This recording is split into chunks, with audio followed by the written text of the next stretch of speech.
Here you go. What my husband handed me was unmistakably divorce papers. It was so sudden that my mind couldn't catch up. The voice I managed to squeeze out was trembling noticeably. Well, why? We've never even mentioned divorce before.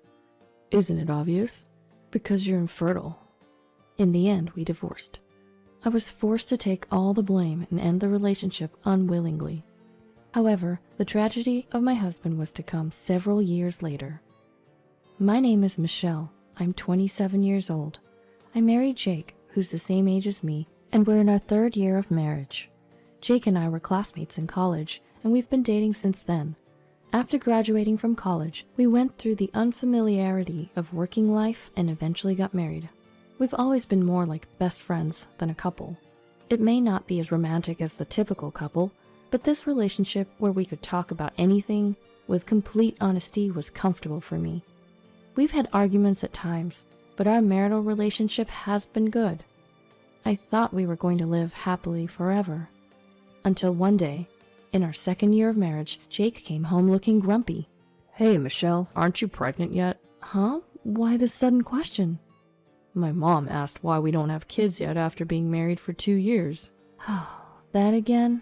We talked about this, that children are a gift, remember? That might be true, but it's been 2 years already, right? It's honestly stressing me out to be constantly nagged by my mom. What am I supposed to do about that? Ever since we got married, my mother-in-law has been saying that she wants to see her grandchild soon. It's nice that she's looking forward to a grandchild. And if I could, I'd love to do that for her as soon as possible. But no matter how much time passed, we just weren't being blessed with a child. From my perspective, we've only been married for 2 years, but from my mother-in-law and Jake's point of view, it's already been 2 years. Recently, every time I see my mother-in-law, I'm reminded about children, and sometimes Jake even brings it up. Pregnancy is an issue between the couple. Yet my husband and my mother-in-law would blame me as if it was my fault. Because of this, our intimate moments have decreased, and we've been arguing more than before. This can't go on. I decided to express my feelings clearly. Jake, I don't think we need to rush this. What? Why are you so casual about it?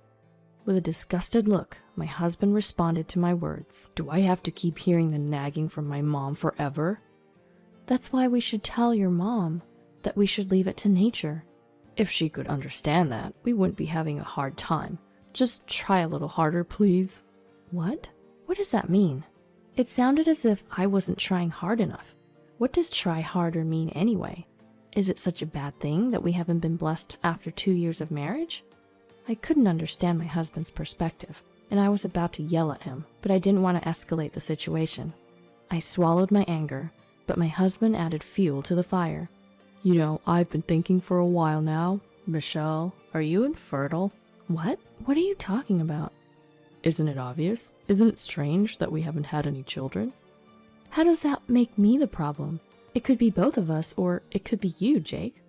What? Why me? It's usually the woman's problem when a couple can't have kids, right? What? Are you serious?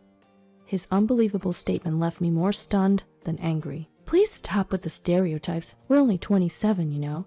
We're not in a hurry. But my mom says she wants to see her grandchild soon, so we can't help it. Why do we have to cater to your mom's wishes? Look, just go get a fertility test or something, okay? My husband dropped the topic one-sidedly and locked himself in his room. Left alone, tears welled up in my eyes from all the anger and sadness. What on earth? How can he say such things so casually, as if it's all my fault when this is an issue between us? He could easily tell his mother straight out. From that day, our relationship as a couple deteriorated rapidly. I did as he told and had a fertility test, but it turns out I don't have any issues. Even when I shared this, his attitude didn't change at all. If anything, he's become even colder since it was confirmed that there's no problem on my end. Even when we're called to his parents' house together, I'm the only one who gets blamed. Michelle, I heard the story from Jake. His mother yells at me, mercilessly. You apparently told Jake that you shouldn't rush into having kids yet. I've said it before, having children is a blessing. Enough! How long are you going to have this laid-back attitude? You're almost 30, aren't you?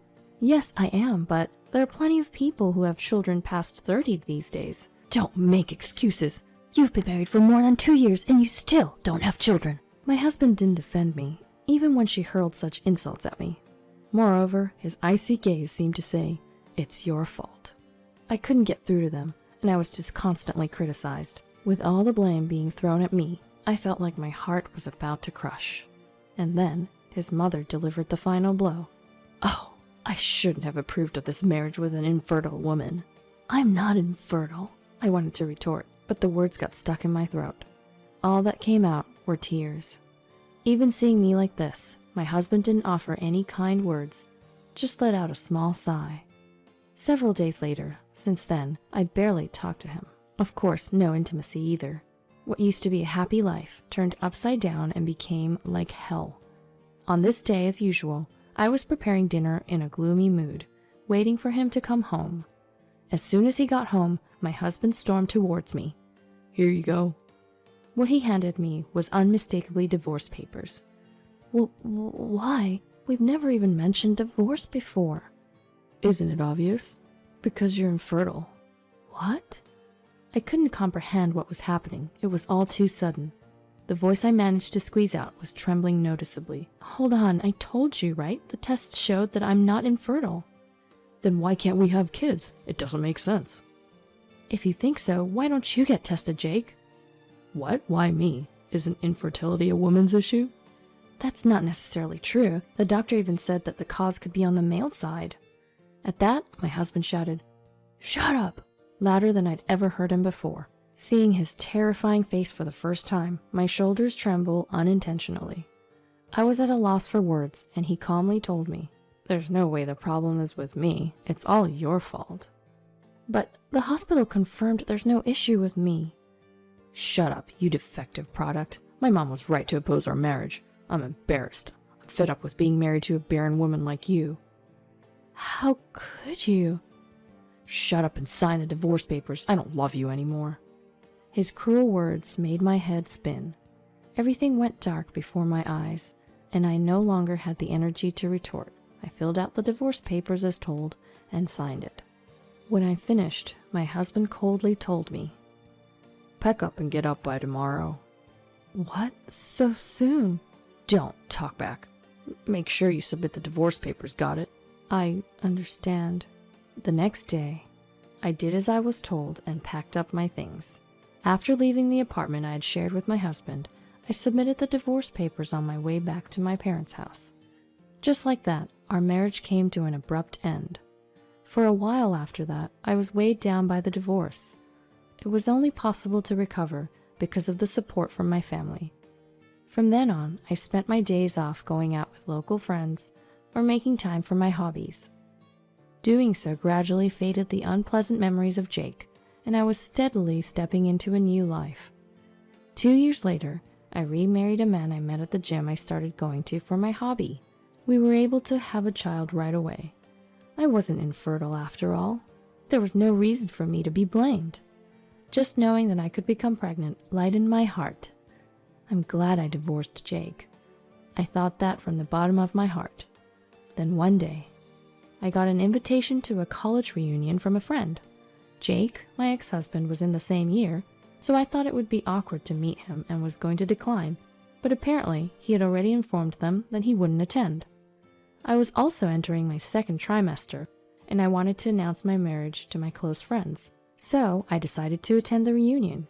The day of the reunion finally came. I dressed up for the occasion and headed to the venue. Seeing my slightly swollen belly, my friends rushed over and showered me with congratulatory words. "Michelle, congratulations! We were worried when we heard you got divorced, but you look so happy. I'm really glad you met someone nice. Congratulations." Tearing up, I thanked my friends. There I was, enclosed in this room of happiness. But that was short-lived. "Wait, Michelle?" A familiar voice disrupted the peaceful atmosphere. Jake was standing there. He approached me with a smug grin on his face. "Long time no see. How have you been?" "Jake, I was told you weren't coming to the reunion today." "I just happened to attend a company party nearby, so I just popped in." "Oh, I see. Well, I'll be going now." As I tried to walk away, he stopped me. "Hold on a minute." The next moment, he said something that made my ears burn. Hey, Michelle, you've put on some weight, haven't you? Excuse me? Whoa, you've gotten fat. I guess you won't be remarrying anyone. He looked me up and down, laughing at me in a demeaning way. In that moment, the tiny bit of feelings I had left towards him instantly turned into hate. Seeing me tremble in anger, my ex-husband mistakenly thought he'd won. Taking advantage of my silence, he started hurling insults at me. Your belly is too big. You're a terrible woman. He's the terrible human being. I firmly told Jake, this is a baby bump. I'm pregnant. At that remark, my ex-husband looked dumbfounded. He was likely unable to understand the situation, so I explained carefully. Did you hear me? This isn't fat. There's a baby inside. What? What are you saying? There's no way.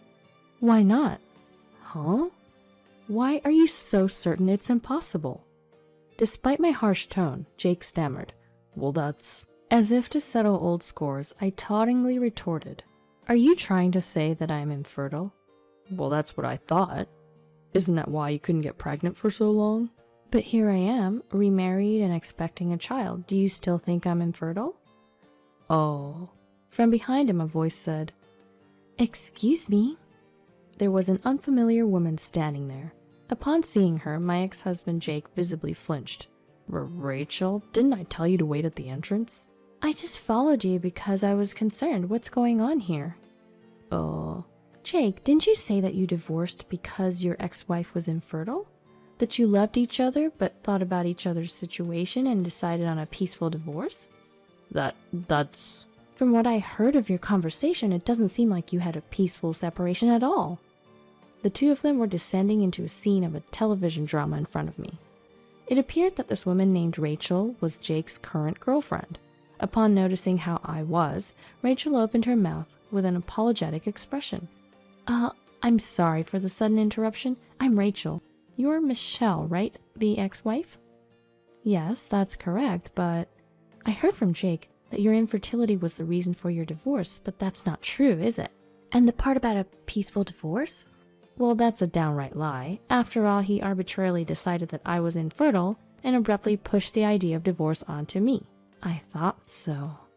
It seemed that Rachel had been fed a convenient lie by Jake. She seemed to feel a certain degree of anger at the truth that had come from my mouth. Jake desperately began making excuses, trying to regain her trust. Even at this point, he was still just a man trying to save his own skin. No, Rachel, really, it was a peaceful divorce. That doesn't make sense, does it? Michelle said she was abruptly pushed into a divorce.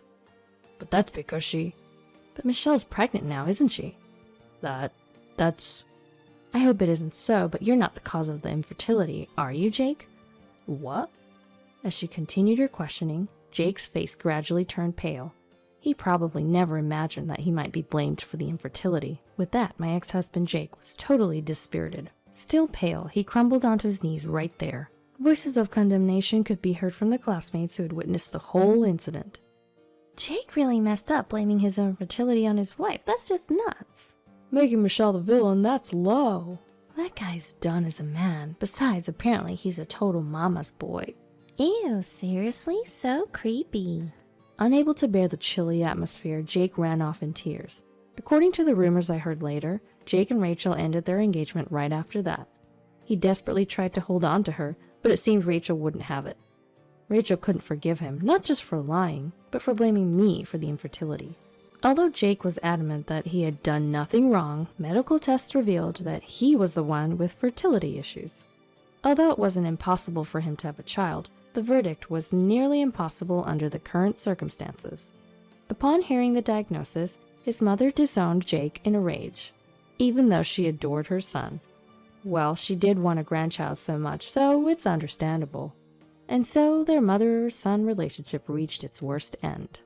Both Jake and my former mother-in-law only thought about themselves, and this was the result. They brought it upon themselves, and they got what they deserved. Well, it's none of my business anymore. I couldn't care less about what fate befalls them. On the other hand, I recently gave birth to my first child without any issues. My baby is even more adorable than I imagined, and every day is filled with joy. My first pregnancy, my first time raising a child. There's a lot I don't know about, but I'm truly happy. I have nothing but gratitude for my husband who gave me this happiness. Thank you for always being there for me. I expressed my words of gratitude to my husband, or rather, the words just slipped out of my mouth before I knew it. My husband then flashed a bright smile and said, "What are you talking about? It's only natural as a spouse, right?" "Perhaps that's true. Besides, you're the one that did all the work. Thank you for giving birth to such an adorable child," my husband told me while looking directly into my eyes. At his words, tears naturally started to fall. I'm the happiest person in the world. With a husband I love so much, and our adorable child will always be together.